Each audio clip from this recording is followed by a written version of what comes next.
National testing agency NTA देश की सबसे बड़ी मेडिकल परीक्षा नीट यूजी 2026 इस बार 3 मई को आयोजित कर रही है। इस परीक्षा का टाइमिंग जो रखा गया वो दोपहर 2 बजे से लेकर शाम के 5 बजे तक होगा। इस परीक्षा के माध्यम से विभिन्न कॉलेजेस की देश भर की कम से कम 2,30,000 सीटों पर प्रवेश दिया जाएगा। परीक्षा के लिए करीब 23 लाख स्टूडेंट्स ने रजिस्ट्रेशन करा लिया है और परीक्षा जो केंद्र है वो केंद्रों पर सुबह 11 बजे से इसमें प्रवेश देना वहाँ पर शुरू हो जाएगा। सारे स्टूडेंट्स जो है वो 11 बजे तक वहाँ पर पहुँचना शुरू हो जाएंगे।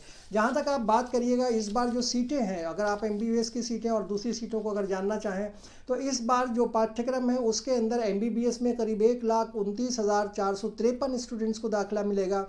वहीं बीडीएस के लिए 27,926 स्टूडेंट्स को दाखिला मिलेगा। उसके बाद जो आयुष है, आयुष डिपार्टमेंट में आने वाला बीएमएस, बीओएमएस और दूसरे जो अलग जो कोर्सेज हैं उसके अंदर करीब 69,303 स्टूडेंट्स को एडमिशन मिलने जा रहा है। जो 3 मई को जो परीक्षा होगी, जब उसका रिजल्ट आएगा तो उसके अंदर कम से कम 1,29,453 जो हैं वो एमबीबीएस के जो स्टूडेंट्स हैं वो पास होकर एमबीबीएस के लिए डिफरेंट कॉलेजेस में जाएंगे एडमिशन के लिए।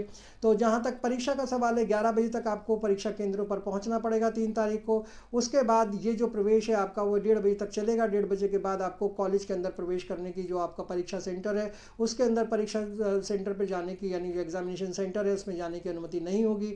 इसके बाद आपको जो फॉर्म में लगाया गया अपने साथ जो ले जाना है उसकी अगर बात करें तो जो आईडी प्रूफ आपने फॉर्म भरते समय अपने साथ लगाया था, चाहे वो आधार कार्ड हो, चाहे वो पैन कार्ड हो, चाहे वो पासपोर्ट हो, जो भी आपने लगाया था वो आपको अपने साथ उस समय ले जाना पड़ेगा जब आप एग्जामिनेशन सेंटर पर जाएंगे। और वो चीज़ें, उसका फ़ोटो कॉपी ज़रूरी नहीं है, वहाँ पे आपको बिल्कुल ओरिजिनल आपको दिखाना पड़ेगा। तो आप फ़ोटो कॉपी ना ले जाएं बल्कि उसका ओरिजिनल लेके जाएं, जो भी आपने आईडी उस समय यूज़ की जब आपने फॉर्म भरा था। तो ये एक ज़रूरी चीज़ है। दूसरा चीज़ ये है कि स्टूडेंट्स को एक पेन लेकर नहीं जाना है। पेन आपको वहीं पे आपको सेंटर, जो एग्जामिनेशन सेंटर है वहीं पर मिलेगा। पानी की बोतल अगर ट्रांसपेरेंट आपके पास कोई है तो वो आप ले जा सकते हैं, अदरवाइज़ पानी भी आपको सेंटर पे मिल जाएगा। अपडेटेड आधार कार्ड आपको लेके जाना है और उसकी फ़ोटो कॉपी भी आपको अपने साथ लेके जानी है। इसके अलावा जो स्टूडेंट परीक्षा केंद्र पर जाने से पहले अपने एडमिट कार्ड की जो है कंप्लीट करें। उस कंप्लीट करने में सबसे पहले आपको जो है जहाँ जहाँ फ़ोटो लगाने हैं वो फ़ोटोज़ आप लगाएं। पहले तो अपलोड करिए, कम से कम 2 कॉपी या 3 कॉपी आप अपलोड करिए और हो सके तो कलर कॉपीज़ अपलोड करिएगा। इसके बाद स्टूडेंट्स को एक पोस्ट कार्ड साइज़ जो फोटोग्राफ है वो जहाँ पर उसकी जगह दी गई है 4x6 वाली, वहाँ पर आप उसको चिपकाइएगा और उसके साथ आपको फॉर्म को अटैच करना है। तीनों जो पेपर्स हैं उसके, जो आपका एडमिट कार्ड के, वो तीनों आपको अपने साथ लेके जाने हैं। और आपका जो इम्प्रेशन है वो बाएं हाथ का होना चाहिए। लेफ़्ट जो आपका इम्प्रेशन है वो आप अपने फॉर्म पे नीचे की तरफ देखिएगा, फ़ोटो के नीचे एक जगह दी हुई है वहाँ पर आप लगाएं लेफ़्ट का। और उसके बाद आपको सिग्नेचर की जगह दी हुई है, वो सिग्नेचर आपको अपने एग्जामिनेशन रूम में ही करने हैं। जब आपका इन्विजिलेटर आपके सामने होगा उसके सामने ही आपको वहाँ पे जाकर वो सिग्नेचर करने हैं। तो इस तरह से ये जानकारी हुई उसकी, जब आप वहाँ जाएंगे और उसके बाद आपको क्या क्या चीज़ें चाहिए होंगी। इसके बाद आपकी जहाँ तक आप बात कर लीजिए, आप जो OMR शीट भरेंगे तो OMR शीट के बारे में भी कुछ जानकारी मैं आपको शेयर कर देता हूँ। जो OMR शीट है उस पर रोल नंबर आप लिखिएगा, आप उसके ऊपर पेपर जो है, जो कोड है, जो आपका पेपर का कोड होगा वो लिखिएगा। और आपका जो क्वेश्चन नंबर का बुकलेट नंबर है वो भी आप उसके ऊपर शो करिएगा। सब प्लेस दिया होगा OMR शीट के ऊपर, वो आपको बड़ा, और आपकी पर्सनल डिटेल भी उसके ऊपर रखना है। और ध्यान ये रखना है कि उसमें कोई करेक्शन की गुंजाइश ना बचे, बिल्कुल ठीक ठाक एक बार सोच समझ के भरिएगा।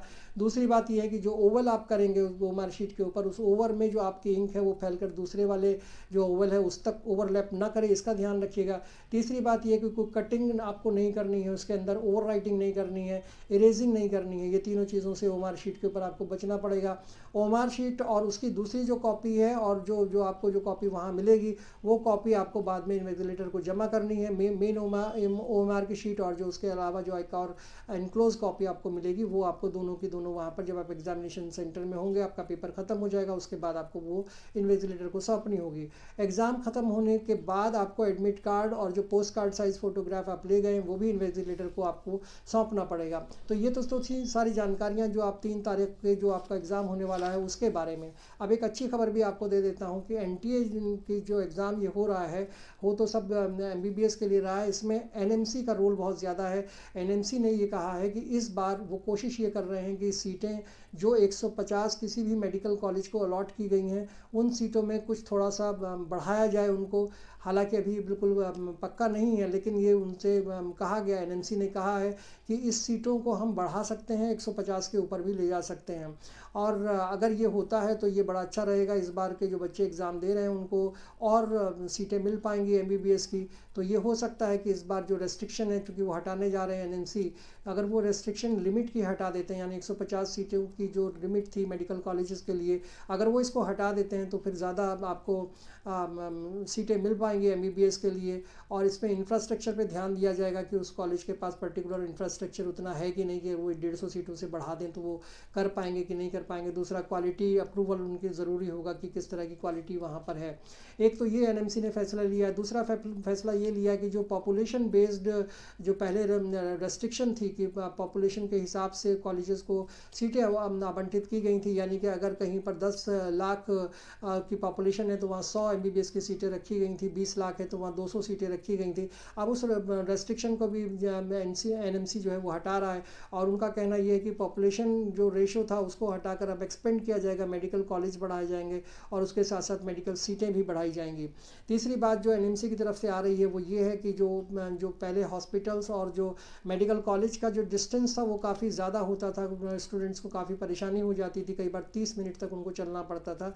अब इस डिस्टेंस को भी कम करने की कोशिश की जा रही है और ऐसा समझा जा रहा है कि आगे आने वाले डिसीजंस में ये दूरी जो है वो 15 किलोमीटर तक रह जाएगी। मतलब कॉलेज और आपका जो मेडिकल कॉलेज है और जो आपका हॉस्पिटल है उसके बीच का डिस्टेंस 15 किलोमीटर मिनिमम किया जाएगा।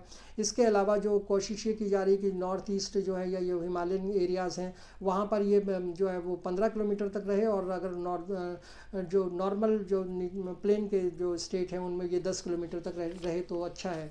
कोशिश इस पर चल रही है, देखिए आगे क्या होता है। दूसरा चीज़ ये कि अगर ये एक्सपेंशन होता है, अगर ये इस तरह से एनएमसी ने जो चीज़ें दी हैं अगर ये होता है और आगे हॉस्पिटल की सीटें बढ़ती हैं तो ये कहीं ना कहीं आपके लिए फ़ायदेमंद है। और आगे आने वाले टाइम में यानी मेडिकल कॉलेज में अगर सीटें बढ़ेंगी तो आपको 2026 का जब रिज़ल्ट आएगा और सीटें अगर बढ़ जाती हैं तो नेचुरली आपको इसका फ़ायदा मिलने वाला है। आपको ये मेरा वीडियो कैसा लगा इस पर अपनी राय ज़रूर दीजिएगा, लाइक कीजिएगा, शेयर कीजिएगा, कमेंट कीजिएगा और प्लीज़ चैनल को सब्सक्राइब ज़रूर कर दीजिएगा। Thank you.